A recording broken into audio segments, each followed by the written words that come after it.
Well, welcome everybody, and thanks for coming. I have based this presentation on an article I've written for the Journal of Contemporary French and Francophone Studies, that will be published at the end of the year. And I will start by giving some background information before I really talk about like the photo text series. Firstly, war and wilderness have been the overarching leitmotifs in my practice, and they sometimes converge more closely, as in the series The City That Exploded Slowly. That is because stories of warfare and of our abuse of the environment stem both from man's struggle to control, tame, and own the wilderness. And the element of war in my work relates to the Lebanon, my place of birth, and its history of conflict. What became a defining moment in my practice was experiencing the devastation of the center of Beirut at the end of the Civil War, on a scale rarely encountered. It is against this background of a vast erasure that I started this autobiographical body of work, including this series with the impetus of relocating memories in a space that seems to be endlessly entangled in a process of transformation and dissolution. At the core was the notion that for my mother as for myself, our sense of selves and our histories were deeply bound to this part of Beirut and its singular configuration. Starting from the premise that there's always a city that lives on in each of us, I set out to map a trail of memories that was entrenched with the many transformations of Beirut. A process of revisiting and retranslation by way of memory, aided in coming to terms with a sense of loss and unreplaceability of place. It is important to note that although the Lebanese war officially ended in 1990, and some say 1991, what followed was a fragmented peace marked by collective amnesia and deep sectarian divides. Following 15 years of intense shelling, the center of Beirut has undergone yet another transformation, and that one that reached right to its core. In order to make way for an economic renewal with a global outlook, there was a concerted effort to remove all traces of the recent violent history. This resulted in a paving over of several millennia of unexcavated histories, indicative of a long history of rich cultural exchanges. What was claimed to be the restitution of Beirut, in effect constituted the obliteration of 5,000 to 7,000 years of one of the richest archaeological sites of continuous habitation in the Mediterranean. In 1994, a team of European archaeologists excavated a Neolithic village, a Phoenician port, a Roman arcade and bath, and a medieval souk, which were photographed and were catalogued, but mostly reburied, to make way for shopping malls and tall glass towers. It is ironic that with the loss of these vestiges disappeared the possibility of a unified national history. The Lebanese archaeologist Albert Nakash stated that this memory site denied the Lebanese the opportunity to acquire a common ancestor and to have a common history. It would seem that a detailed history from the first millennium could have resolved the Phoenician-Arab rift, which triggered the war in the first place. Furthermore, the civil war does not appear in Lebanese school books and therefore will remain unarticulated for generations who are growing up with the legacy of this sectarian conflict. The absence of any consensual history or any collective symbols of loss and commemoration in the public sphere will continue to hinder any future social cohesion or sense of collective belonging. Many people in Beirut have fought to preserve sites of negative heritage, to borrow a term by Lynn Meskel, to always have reminders of the civil war. And one small battle was won to preserve the Barakat building, which was on the, the green line which divided east and west, Beirut. However, it is the Beirut Central District, otherwise called, the Centre-Ville or just BCD, at the heart of the capital, that constituted for most Lebanese the major site of negative heritage, resonant with the most profound trauma. It therefore follows that its refashioning as a pristine and ordered urban showpiece resulted in a Beirut that had become a stranger to itself and to its inhabitants. For many, as for me, the real Beirut is no longer there, and this is even more disconcerting from a perspective of, being away from the place. In thinking about this piece, there were several considerations that emerged as being of importance, and in deciding on my approach. And of a prime concern was the media representation of conflicts in the Middle East. Firstly, there is no media value there's no media value conferred to the enduring legacy of a conflict and the aftermath of war. And it seems that events in Beirut, Sarajevo, or Nablus have become almost interchangeable, presented with no context or history in the news. Conflicts in the Middle East seem to be the only reality through which the West perceives the region's social and cultural productions. And in general, as we live in a world saturated by images, we have become desensitized by images of war, especially from the Middle East, because there has been, unfortunately, so many. And as a result, these images seem to induce a certain numbness, even more accentuated by the spectral quality of never-ending loops on news channels. What has happened in the recent year in the Middle East, and that it could apply, beyond, sort of from Greece to, Cairo. There seemed to be a general consensus, from people in many of those ex-Ottoman lands to reclaim your own representation, as no archive or international media will do so on your behalf. Many Lebanese, for instance, have taken to insert their own narratives by whatever means possible, by the internet, by social media, docufictions, artworks, and also by creating their own archives, especially since the war of 2006. And this proliferation of perspective deviates from the dominant narrative of the media and highlights the multiplicity of viewpoints of this complex multicultural society. These individual voices have the potential to make visible stories that are usually written out of history in all their hues, shades, and complexities. After distilling all these considerations, what resonated the most for me were two things: that sense of rupture that caused by the Civil War, which never abated, and the impetus to reclaim and relocate memories within that site. As in the word of Jade Prosser, photography in autobiography functions as a memento mori that makes real a loss and helps one to apprehend it by capturing a reality that we would otherwise not see.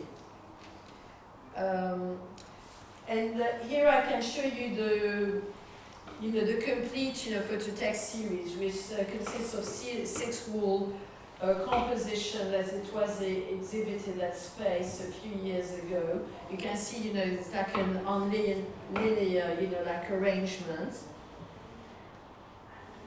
And I'll just, and like in, you will, as you can see, like in each wall composition, I have combined my own writing, the style of poetic prose, and photos of my mother, which were taken by street, photographers in and around the center of Beirut, and also my color photographs, which chronicled all the transformation of, that space.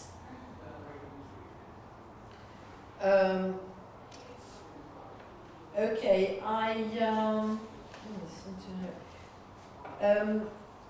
Yeah, in like looking at the sort of photographs of my mother, I was connecting to the fact that the world that she was contemplating then was so vastly different in its outlook than the world depicted in the color photographs.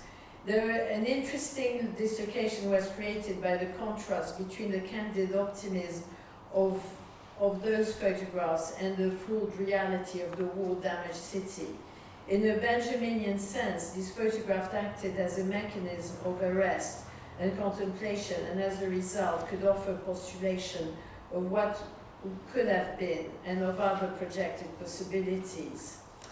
Also in the piece, the photos of my mother helped to provide an anchoring through the body and attention to the previous generations of my family who had their own individual mapping of Beirut and helped to form its identity through the imprint of their many narratives and memories over the decades. When it comes to the relationship of of image and text, I see them as equally important. There is an interrelationship of both media that's mutually dependent and collaborative, so to create like an interplay between the two. The color photographs, only show the traces of war, while the text recounts more the violence. One recurring motif in the work, and that's in the text and the images, is Martyrs Square, which some of us would recognize these postcards. They were still selling them after the war, even though the place didn't exist anymore.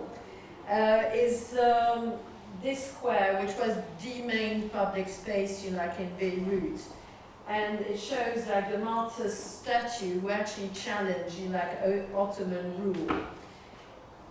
It was, the city's identity was very much bound to it and is featured, as you can see, on many postcards. This is where everybody converged to or traveled from to places like Baalbek, Damascus and Homs. A trail of our memories and snapshot from childhood to teenage years is anchored in this space. Like my mother before me, our footsteps delineated our own boundaries and web of memories, and this points to the importance of place and memory in the construction of the self. As there's only four war compositions, shown here, I'm going to go through, the whole, sequence. This is your first one. I don't know if you can read the text. If I just go back, you can see the martyr squares, just after they cleaned up all the rubble after the war. And if you can imagine that Space Dam, it would be something like the equivalent of Oxford Circus or Piccadilly Circus, and now it has become this totally empty space. This is like a very sort of strong symbol, of the city.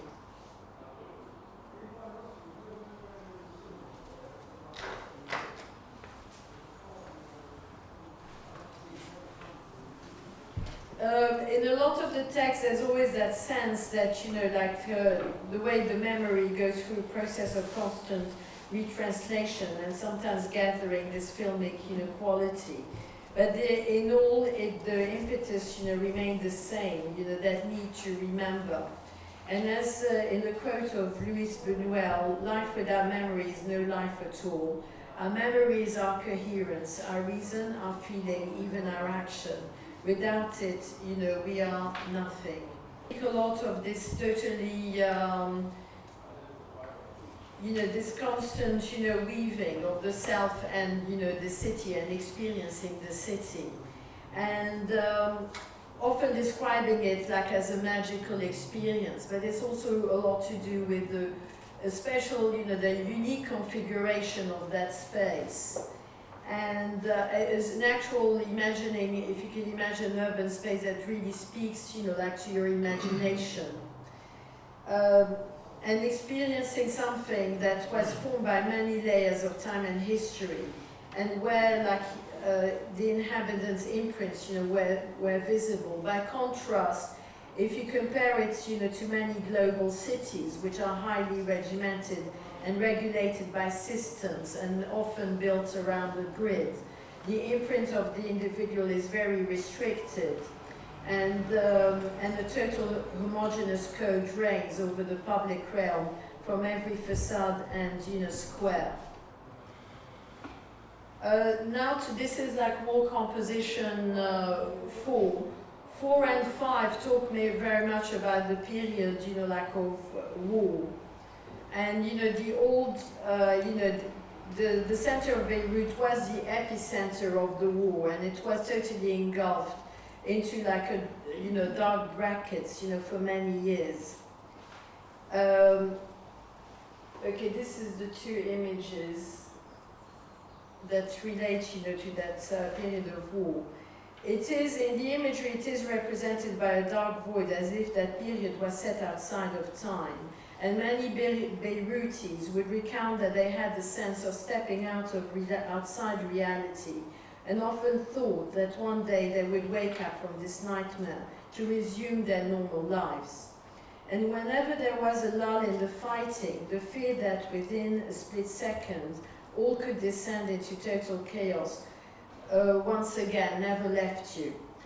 To this day, this fear becomes part of your daily life, and you often replay in your mind scenes of destructions and scenarios of death in a strange mix of fascination, voyeurism, and loss. And it almost, that fear and that, becomes almost like a banality. So in the text of 4 and 5, I focus on that mutation of Beirut by fire, where a reversal into a feral state occurred, where you had lines of traffic, a dense mass of people, and a deafening noise. The street became eerily empty, with wild vegetation covering the buildings, as if the wilderness, claimed it back. Okay, this is the last, wall composition. So here you can see, Beirut that has started, this massive refurbishment under the auspices of Solidaire, and you see like a city that has become like a pastiche of itself. And in the last text, what happened after the war, in the aftermath of war, came then a tide of amnesia. And to this day, no effort was made by any authorities about unlocking the fate of the 17,000 who disappeared along the Green Line, dividing East and West Beirut. Beirut has, a lot of people feel that it has to go through some kind of repair and healing process to really, move on. Furthermore, for many years, most people found it impossible to talk about their war experiences, as it would be reliving those experiences. The memory of Beirut is riddled by many gaps and blackouts. It could be that now the battle is to reconstruct the past and avoid oblivion through those weaving of stories and personal narratives on blogs, forums, books, and artworks. Seeing the past lives of Beirut, when you had all these massive excavations in the city center, the damaged fragments of past centuries only reinforces the perception of a city in a constant process of erosion, and like a pattern of calamity that keeps being replayed. Although Malta Squares has been rendered into a tabula rasa, it sometimes has slowly been reclaimed as a public forum, and there has been major demonstrations have taken place, for example, after the assassination of Rafik Hariri. Even though the country is now free of any occupation for the time being, the global brands have gained domination over the commercial district, bringing with them a wave of dead uniformity and blandness.